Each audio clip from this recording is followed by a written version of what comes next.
Energy का एक important topic that is froth flotation. क्या है फ्रोथ फ्लोटेशन, उसके बारे में देखो। आज अपन फ्रोथ फ्लोटेशन के बारे में जानेंगे। फ्रोथ फ्लोटेशन मेथड क्या है। देखो बेटा, जमीन को खोद के आप मेटल को जिस फॉर्म में निकालते हो, मैंने जमीन को खोदा, मेरे को मेटल चाहिए था, मेरे को पता लग गया कि इस जगह पर मान लो कि जो एजी है, चांदी है, वो ज्यादा है, तो मैंने जमीन को खोदा, जमीन को खोद के मेरे को एक पत्थर रूप एक चीज मिली जिससे मुझे चांदी एक्सट्रैक्ट करनी है, जिससे मुझे सिल्वर निकालना है। तो वो जो चीज आपने जमीन को खोद के निकाली है दैट इज कॉल्ड ओर। मतलब जमीन को खोद के मेटल को आप जिस फॉर्म में निकालते हो और फिर उस फॉर्म से आप मेटल को एक्सट्रैक्ट करते हो आसानी से और कम खर्चे में, दैट इज कॉल्ड ओर। लेकिन और कभी भी अकेला नहीं होगा, और के साथ मिट्टी वगैरह की इंप्योरिटी तो होगी ही होगी, या मेटल कभी भी अकेला नहीं होगा, मेटल के साथ और मिट्टी वगैरह की इंप्योरिटी तो होगी ही होगी। और मिट्टी की इंप्योरिटी जिसे नाम दिया जाता है मैट्रिक्स या गेंग, मैट्रिक्स या गेंग। तो इस और मैट्रिक्स और गेंग को सेपरेट करने का जो मेथड है उसे नाम दिया जाता है, चाहे तो आप कह दीजिए ड्रेसिंग, या आप इसको कह दीजिए बेनिफिकेशन, या तो आप इसको कह सकते हो ड्रेसिंग, या आप इसको कह सकते हो बेनिफिकेशन। तो ड्रेसिंग या बेनिफिकेशन मेथड से आप क्या करेंगे, और मैट्रिक्स यानी मिट्टी की इंप्योरिटी को अलग करेंगे। तो ये ड्रेसिंग या बेनिफिकेशन के कई सारे मेथड है, अलग अलग, जैसा इंप्योरिटी का नेचर है, जैसा आपके और का नेचर है, तो उसके हिसाब से आपको तय करना पड़ता है कि आप कौन सा मेथड प्रयोग में लेंगे। ठीक, सल्फाइड ओर के साथ ये देखा गया कि भाई सल्फाइड का जो ओर है उसका ऑयल से भीगने का टेंडेंसी होता है, और उसके साथ जो इंप्योरिटी होती है वो पानी से भीगने का नेचर शो करती है। तो दैट्स व्हाई सल्फाइड ओर के लिए एक ऐसा मेथड बनाया गया कि ओर जो है वो तो तेल से भीग जाए, ऑयल से भीग जाए, और इंप्योरिटी जो है वो पानी से भीग जाए। नो डाउट पानी से कोई चीज भीगेगी तो वो हैवी होगी और वो नीचे बैठ जाएगी, और अगर कोई चीज ऑयल से भीग रही है तो ऑयल हमेशा, आप जानते हैं कि ऑयल कम डेंसिटी होने के कारण पानी पर तैरता रहता है। तो तुम खुद इमेजिन करो कि दो चीजें हैं, एक चीज एक चीज पानी से भीग गई और एक चीज ऑयल से भीगी। तो जो चीज ऑयल से भीगी वो तो ऊपर रहेगी, और जो चीज पानी से भीगी वो नीचे रहेगी। तो इस प्रकार से सल्फाइड ओर के लिए आप करते हो, सल्फाइड ओर के लिए आप ऑयल मेथड का प्रयोग करते हो, और इस ऑयल मेथड की सहायता से मैट्रिक्स और सल्फाइड ओर को अलग अलग करने का जो मेथड है that method is called froth flotation. उस मेथड को कहा जाता है फ्रोथ फ्लोटेशन।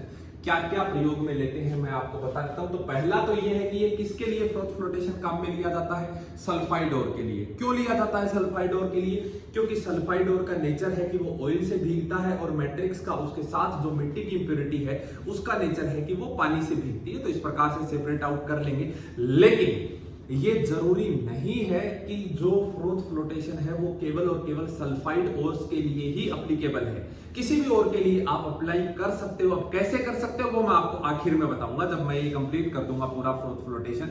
अभी आप सेटअप देखो कि किस प्रकार का सेटअप होगा। तो सेटअप देखो इसका क्या है। आपने एक कंटेनर ले लिया, इस कंटेनर में आपने पानी डाल दिया, वाटर, क्या क्या है इसमें, वाटर, क्लियर, साथ में है इसके ऑयल भी विशेष प्रकार का काम में लिया जाता है, पाइन ऑयल या फिर यूकेलिप्टस ऑयल,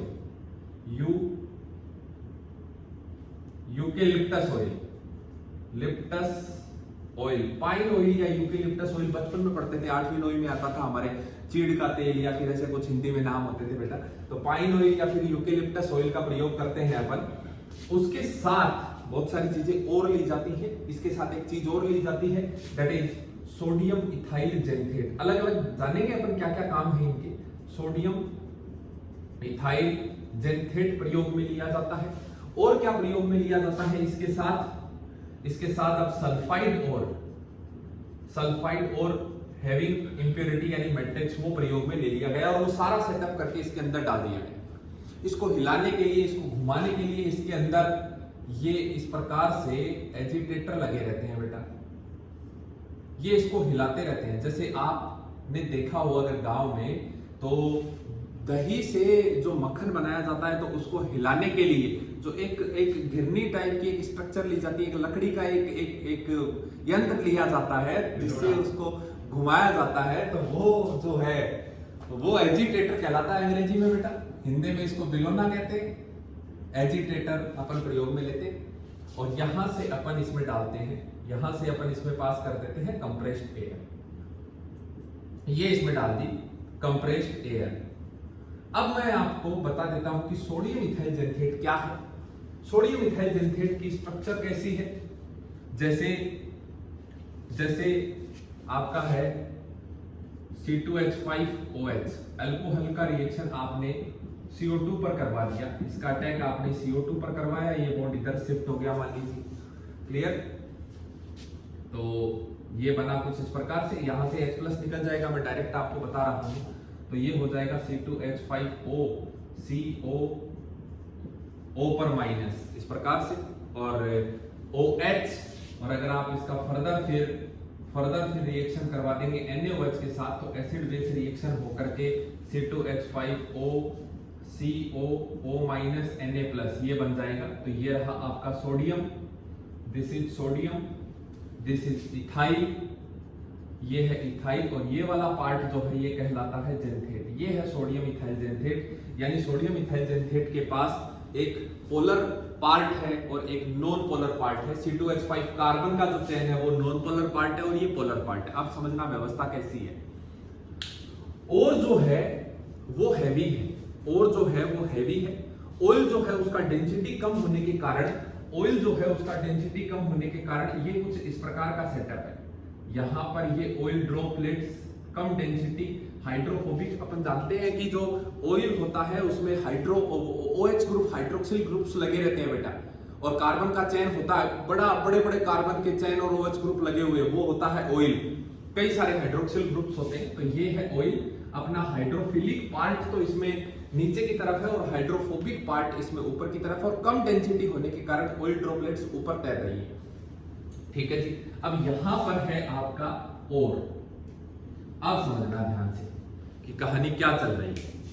कहानी कुछ इस प्रकार की है कि सेटअप है, और जो है वो नीचे पड़ा है और ऑयल जो है वो ऊपर है, इस प्रकार की कहानी है। अब और चिल्ला रहा है, नीचे पड़ा और चिल्ला रहा है कि भैया के पास जाना है, भैया के पास जाना है, भैया के पास जाना है। फिर चिल्ला रहा है भैया इस बात से बेखबर है बिल्कुल, भैया को पता नहीं है कि क्या हो रहा है, नीचे कौन चिल्ला रहा है कौन नहीं चिल्ला रहा है, वो बिल्कुल वो अपनी धुन में मस्त है ऊपर, और वो जो और है नीचे वो चिल्ला रहा है भैया के पास जाना है। अब वो जाए कैसे, वो बिल्कुल चिल्ला रहा है। अब वो पुरानी फिल्मों में जैसे दिखाते थे कि एक आदमी चिल्ला रहा होता था और वो भिखारी ऐसे कंबल ओढ़ के पड़ा रहता था पास में, और वो सुनता था चुप हो जा नालायक, कहां चिल्ला रहा है, मेरी नींद खराब कर रहा है। तो उसी प्रकार से नीचे यहां पर पड़ा होता है सोडियम इथाइल जेनथेट, ये पड़ा सोडियम इथाइल जेनथेट, कंबल ओढ़ के भिखारी पड़ा है। अब सोडियम इथाइल जेनथेट इस और को कहता है क्यों चिल्ला रहा है, नालायक, मेरी नींद खराब करा, चुपचाप सो जा। अब सोडियम इथाइल जेनथेट ने फिर कंबल ओढ़ ली, और जो आपका और है वो बेचारा थोड़ी देर के लिए तो चुप रहा, फिर धीरे धीरे भैया के पास जाना है, फिर वापस भैया के पास जाना है, फिर वापस चिल्ला रहा है, फिर आवाज जैसे तेज हुई सोडियम इथाइल जेनथेट ने फिर धमका दिया, मैं चुपचाप सो जा। अब जब ऐसी व्यवस्था हो जाती है बेटा, जब आदमी चरम सीमा पर दुख का अनुभव करता है, उस समय ईश्वर उसकी बात जरूर सुनता है, भगवान उसकी बात सुनता है। तो भगवान उसकी बात सुनता है और कोई कंप्रेस्ड एयर यहां से इसमें पास करता है और एक एयर बबल का फॉर्मेशन होता है। ये हो गया एयर बबल का फॉर्मेशन यहां पर। अब ये एयर बबल आया नीचे, अब बबल देखो, जैसे ही बबल आया, ये आया एयर बबल, जैसे ही बबल आता है, जैसे ही एयर बबल आता है, सोडियम इथाइल जेनथेट लपकता है उसकी तरफ, क्योंकि वो तो बड़ा है। अब सोडियम इथाइल जेनथेट के पास भी एक नॉन पोलर पार्ट है और एक पोलर पार्ट है। ये पहले अपना बचाव करता है, ये इस बबल में इस प्रकार से अपना हाइड्रोफोबिक पार्ट अंदर घुसा देता है, और जो हाइड्रोफिलिक पार्ट है उसको इस प्रकार से बाहर की तरफ ले आता है। ये मुंह फाड़ के ऐसे बैठा है बबल के अंदर सोडियम इथाइल जेनथेट। अब सोडियम इथाइल जेनथेट कहता है कि किस किस को भैया के पास जाना है, किस किस को भैया के पास जाना है, मेरे मुंह में सेट हो जाओ, और भागता है। और ये देखो, ये और जो है इसके मुंह में यहां पे सेट, और जब कोई किसी की सरफेस पर सेट होता है जब कोई किसी के साथ बॉन्ड का फॉर्मेशन नहीं करता, केवल उसकी सरफेस पर आकर के चिपक गया, ये जो व्यवस्था होती है इसको केमिस्ट्री में नाम दिया जाता है एडजॉर्प्शन। तो यहां सोडियम इथाइल जेनथेट इस ओर के साथ कौन सा प्रोसेस काम में ले रहा है? एडजॉर्प्शन। यानी कि फ्रोथ फ्लोटेशन में एक चीज अपन ने जान ली कि यहां पे जो फिनोमिना है वो एडजॉर्प्शन फिनोमिना है। एडजॉर्प्शन फिनोमिना है, पहली चीज अपन ने जान ली। दूसरी चीज, इसका जो कॉन्सेप्ट है वो क्या है कि और जो है वो तेल से भीगना चाहता है और इंप्योरिटी जो है वो पानी से भीगना चाहती है। That is called preferential wetting property. यानी कौन किससे भीगना चाहता है, कौन किसको प्रायोरिटी से भीगना चाहता है, किससे, दैट इज प्रीफरेंशियल वेटिंग प्रॉपर्टी। दो चीजें जान ली। सोडियम इथाइल जेनथेट क्या काम कर रहा है बता दो। सोडियम इथाइल जेनथेट इसको पकड़ के ऊपर की तरफ पहुंचाने का प्रयास कर रहा है, कलेक्ट करने का काम कर रहा है बेटा। तो सोडियम इथाइल जेनथेट का काम क्या है? यहां पे कलेक्ट करना। ये है कलेक्टर, कलेक्ट करके ले जाएगा बेटा सोडियम इथाइल जेनथेट। अच्छा, पाइन ऑयल और यूकेलिप्टस ऑयल क्या करता है? पाइन ऑयल और यूकेलिप्टस ऑयल दो काम करता है। अगर तुमने देखा हो कि पानी की बाल्टी में अगर तुम तेल मिला दो, पानी की बाल्टी सिंपल है, बचपन में अगर ऐसे प्रयोग किए हो, नहीं भी किए हो तो कोई दिक्कत नहीं, घर पे कर लेना यार। पानी की बाल्टी में सिंपल आप पाइप ले लो और पाइप को आगे से ऐसे टाइट पकड़ के और भरी हुई बाल्टी में ऐसे डुबो के और पानी पास करो तो आपको बबल्स निकलते हुए दिखाई देंगे वहां से। अब दूसरा प्रयोग आप करना, पानी की बाल्टी में थोड़ा सा तेल डाल देना और तेल डालने के बाद आप उसमें कंप्रेस्ड वाटर पास करना, आपको बबल ज्यादा बनते हुए दिखेंगे बेटा। बबल झाग जो है वो ज्यादा बनेंगे ऑयल की प्रेजेंस में। आप कभी भी इस चीज का अनुभव कर लेना। तो ऑयल जो है वो उसको भिगाने का काम तो कर ही रहा है, साथ साथ वो ज्यादा मात्रा में बबल बनाने का काम भी करेगा, ज्यादा अमाउंट में बबल भी बनाएगा। तो पाइन ऑयल और यूकेलिप्टस ऑयल जो है यहाँ पे वो फ्लोटिंग एजेंट का काम भी करता है, वो फ्लोटिंग एजेंट का काम भी करता है पाइन ऑयल और यूकेलिप्टस ऑयल। इस चीज का विशेष ध्यान रखेंगे। अब देखो व्यवस्था, अब अपन आते हैं अपनी कहानी पर। क्या है कहानी? बबल बन चुका है, बबल के मुंह में कौन है, बबल के अंदर कौन है? Sodium ethyl xanthate. कैसे है? ऐसे मुंह फाड़ के बैठा है। इसके मुंह में कौन है? और ये बबल के अंदर सोडियम इथाइल जेनथेट मुंह फाड़ के सरफेस पर, और इसके अंदर बैठा है और ये चल रहा है बबल ऊपर, किस उम्मीद में कि भैया के पास पहुंचाना है और को। आज तय करते हैं बेटा, अपना लक्ष्य तय करना चाह रहा है, भैया की तरफ जाने का ये रास्ता चुना इसने और ये जा रहा है ऊपर की तरफ। बबल इस प्रकार से, भैया है ऊपर और ये रास्ते में यहां पे जैसे ही पहुंचा बबल ब्लास्ट, नीचे आ गया सारा सेटअप, मुंह में से निकल गया और सोडियम इथाइल जेनथेट वापस कोने में चला गया अपना। बबल खत्म हो गया बेटा, बबल खत्म हो गया। सोडियम इथाइल जेनथेट के सपने टूट गए, दिल टूट गया बच्चे का। ज्यादा दुख होता है जब कोई उम्मीद होती है किसी चीज के मिलने की और वो मिलते मिलते रह जाती है। आपने अगर सुना हो something is better than nothing, लेकिन उल्टा है।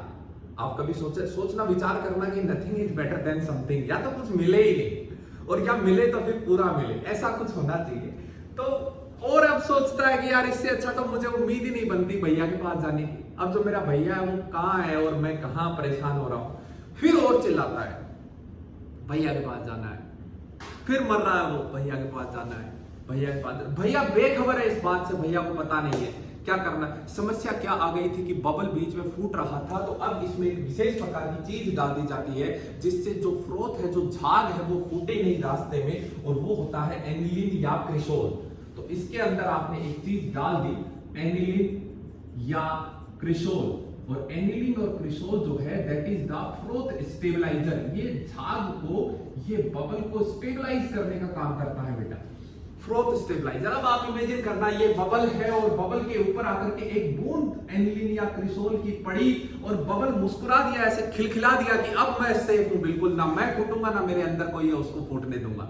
मुस्कुरा दिया है आपका बबल कुछ इस प्रकार से, ये मुस्कुराता हुआ बबल, और ये मुस्कुराता हुआ बबल अब आया है नीचे, और वही कहानी फिर रो रहा है आपका। और फिर सोडियम इथाइल जेनथेट कंबल ओढ़ के पड़ा था, मुस्कुराता हुआ बबल आया कि मेरा हाथ थाम लो, और जिसको ऊपर जाना है, जिसको भैया के पास जाना, कर लो अपनी उम्मीदें पूरी, कर लो अपने अरमान पूरे, मेरी सहायता लो, मैं सेफ हूं, तुम भी सेफ रहोगे। अब वही व्यवस्था सोडियम इथाइल जेनथेट इसके मुंह के अंदर सेट और सॉरी इसके बबल के अंदर सेट, मुस्कुराता हुआ बबल, लेकिन अब की बात मुस्कुराते हुए बबल के अंदर सेट सोडियम इथाइल जेनथेट और उसके मुंह में और इस प्रकार से ये चल रहा है बेटा। ये चला बबल। उम्मीद है भैया के पास अब तो पहुंच जाएंगे। भैया बेखबर है कि क्या हो रहा है।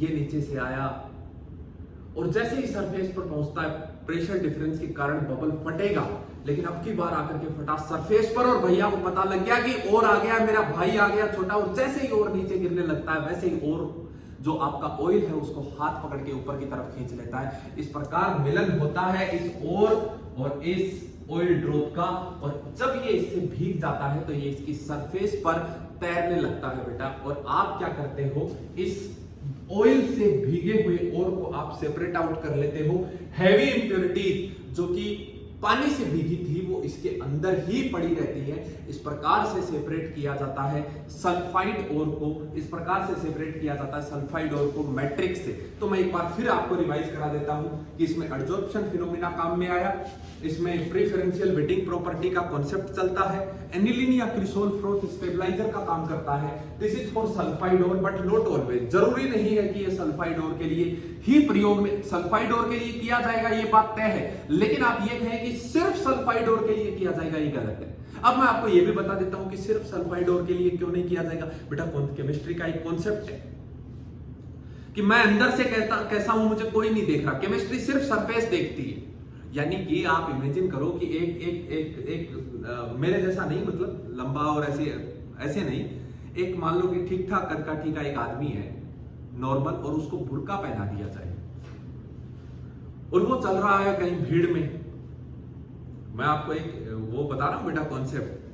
राजस्थान रोडवेज की बसों में 50% किराए में माफी है। कभी किराया नहीं हो आपके पास और आप 5 दोस्त जा रहे हो तो बेटा 4 को बुर्का पहना दो और एक आदमी उनका सवार बन के बैठ जाओ। चलता है, उधर चलता है। तो कहते ये 4 तो मेरे साथ। अब वो कंडक्टर आएगा, वो ऐसे बुर्का ऊपर तो करके देखेगा नहीं। हाँ, लेकिन चप्पल वगैरह अच्छी पहन लेना बेटा, या तो स्लीपर ही पहन लेना, कभी मेंस शूज पहन के तुम ऐसे बैठ जाओ। तो ध्यान रखना। तो क्या होता है कि आप बुर्का पहन लो तो आपको कोई जानेगा ही नहीं कि यार, अब ऐसे तो है नहीं कि आपको खोल के देखेंगे मुंह की भाई दिखा तू आदमी है कि औरत है, तू कैसा है। वो सेम कॉन्सेप्ट यहां पर लगता है। कोई नॉन सल्फाइड ओर है, मान लो गैलेना है, PbCO3 डॉट मैलेकाइट है, CuCO3 डॉट CuOH का volt, this is called malachite. अब ये सल्फाइड ओर नहीं है, लेकिन आप चाहते हो नहीं मैं तो इसका फ्रोथ फ्लोटेशन करूंगा, तो ठीक है भाई करो फ्रोथ फ्लोटेशन। कैसे करोगे? बुर्का पहना दो इसका। किसका बुर्का? सल्फाइड ओर का। तो इसके अंदर PbS डाल दो। PbS क्या करता है, इसकी सरफेस पर जाकर के चिपक जाता है, एब्जॉर्प्शन कर लेता है बेटा इसकी सरफेस पर PbS। तो जैसे ही PbS इसकी सरफेस पर चिपका, अब ये अंदर से तो नॉन सल्फाइड ओर है, लेकिन ये बाहर से कैसा दिखेगा आपको? सल्फाइड ओर की तरह दिखेगा, सल्फाइड ओर की तरह नजर आएगा ये। तो अब आप इसका फ्रोथ फ्लोटेशन आराम से कर सकते हो। तो नॉन सल्फाइड ओर के लिए भी फ्रोथ फ्लोटेशन किया जा सकता है, लेकिन उसके लिए शर्त यह है कि आपको सल्फाइड ओर का एब्जॉर्प्शन करना पड़ेगा उसकी सरफेस पर, फिर आप नॉन सल्फाइड ओर के लिए ये कर पाओगे। क्लियर है? तो इतनी जानकारी एक बार के लिए फ्रोथ फ्लोटेशन के लिए पर्याप्त है, और इसके बारे में 2-4 चीजें हैं जो कि बाद में कभी समय मिला तो जानेंगे। Thank you so much. 20 minute का हो गया।